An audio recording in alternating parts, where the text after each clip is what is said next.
കോഴിക്കോട് കുറ്റ്യാടി ചുരം റോഡിൽ കാട്ടാന ഇറങ്ങി. വയനാട് ജില്ലയുടെ ഭാഗമായ മട്ടിലയം ഭാഗത്താണ് ഇന്നലെ രാത്രി കാട്ടാന ഇറങ്ങിയത്. അതിന്റെ ദൃശ്യങ്ങൾ ലഭ്യമായിട്ടുണ്ട്, അത് കാണാം ആദ്യം.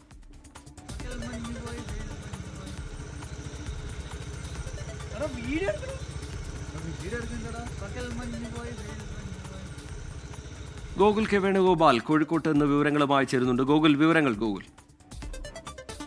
ഇന്നലെ രാത്രി 12 മണിക്കാണ് സംഭവം. കുറ്റ്യാടി ചുരം വഴി യാത്ര ചെയ്യുകയായിരുന്ന കാർ യാത്രികരാണ് ഈ ദൃശ്യങ്ങൾ പകർത്തിയത്. കുറ്റ്യാടി ചുരത്തിന് സമീപം വയനാട് മട്ടിലയം ഭാഗത്താണ് ഇത്തരത്തിൽ കാട്ടാന ഇറങ്ങിയത്. അവിടെ കുറച്ച് സമയം നിലയുറപ്പിച്ചതിന് ശേഷം കാട്ടാന തിരികെ വനത്തിലേക്ക് പോയി. അത് യാത്രക്കാരിൽ നിന്ന് നമുക്ക് അറിയാൻ സാധിച്ചിട്ടുണ്ട്.